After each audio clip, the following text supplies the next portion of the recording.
When I reviewed the remake of Disney's Pinocchio, I talked about how I was okay with it and I liked it partly, but even I pointed out its flaws. And one of the biggest flaws of the movie was how unoriginal it was. It was complete scene to scene remake of Disney's own animated classic. But last night I watched Guillermo Del Toro's Pinocchio and it was flawless.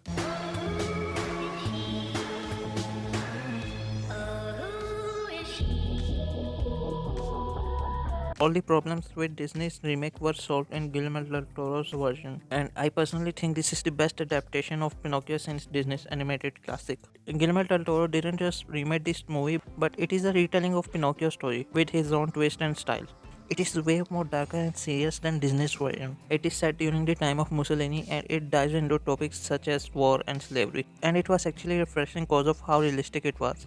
In this version, Pinocchio is not just accepted as a normal boy by others or even Geppetto, he is disliked for who he is. And after realizing how different he is from normal human beings, everyone tries to use him for their advantage. His relation with Geppetto is not perfect either. They argue, they don't understand each other. Pinocchio doesn't listen to Geppetto, and Geppetto isn't sure what to do with him.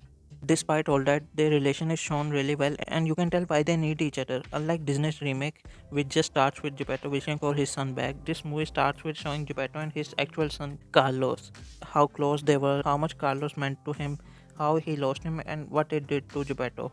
He was a broken man after he lost his son, and after Pinocchio comes to his life, you can tell why he would go to the great lengths to rescue Pinocchio despite their arguments. And same goes for Pinocchio. Whatever he was doing, it's for Geppetto. So the relation between them is definitely portrayed better in this version. And even other characters have much more to do in this one.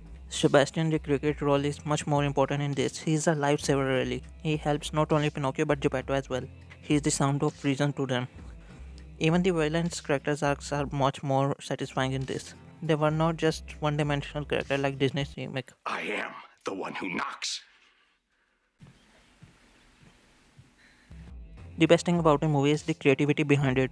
Only the main concept is same as original Pinocchio, rest is Guillermo del Toro's own version. He made the story more interesting to engage current generation of viewers and made the movie in stop motion. He took Pinocchio and threw him in fastest times to survive and made the movie so easy on eyes. You won't realize when it ends. This movie is made using stop motion and I guess some digital techniques. Look at this scene.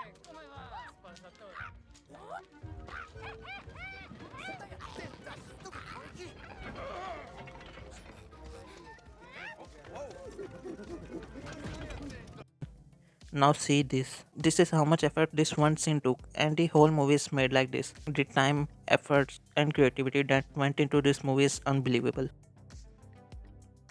Production created different sizes of characters for different shots. Like they created this big head of Pinocchio and this small figure of Sebastian the cricket to show the size difference between them. So the scale and production of the movie is just outstanding and props to everyone involved. The visual effects, animation, production design, art direction, set decoration is all amazing and the movie wouldn't have been good without their efforts.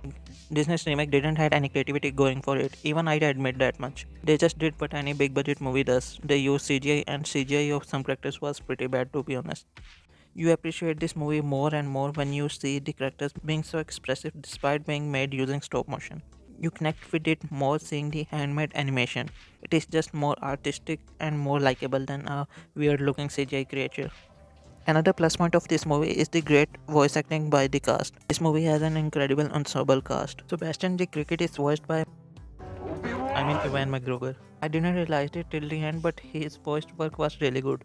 Gregory Mann voiced Pinocchio and he nailed it. Be it singing or the curiosity in Pinocchio's voice when he first comes to life. It was all voiced in a great way. David Bradley voiced Geppetto and whether he was scared, happy, angry, sad, all these emotions are voiced really well. The pain in Geppetto's voice in certain scenes made it so much better. He stole the show. He's amazing. Christoph Waltz voiced Count Wolf, and he delivered the creepiness required for the role. Finn Wolfhard voiced Candlewick, a scared boy being forced into a war, and he conveyed these emotions really well. Kate Blanchett voiced Pezzer Toro the monkey. I was so confused with this casting, but her character will probably be your favorite by the end. This movie also features voice talents of Ron Perlman as Podesta, a Creole soldier and a father, Burn Gorman as priest, Tom Kenny and Tilda Swinton. I won't reveal their roles because I don't want to spoil, but Tilda's character is really interesting. Anyways, overall, Pinocchio is among the best movies of 2022 and a big insult to Disney's remake. It worked due to the creative mind of Guillermo Del Toro, who's the writer, producer, and co-director of the movie with Mark Gustafson. The changes made in the story with the inclusion of war and fascist era, despite being darker than Disney's remake, it is still fun and emotionally engaging. It's ridiculous. If you see us in the club, we'll be acting real nice. If you see us on the floor, you'll be watching. It is a beautifully unsettling retelling of the story with incredible voice acting and one of the best endings I have seen recently. All the efforts by the crew are noticeable in the animation of the movie and we must appreciate their hard work. A far superior attempt at retelling Pinocchio's story. While I still say I partly enjoyed Disney's remake, but watching this movie has made its flaws and unoriginality even more apparent.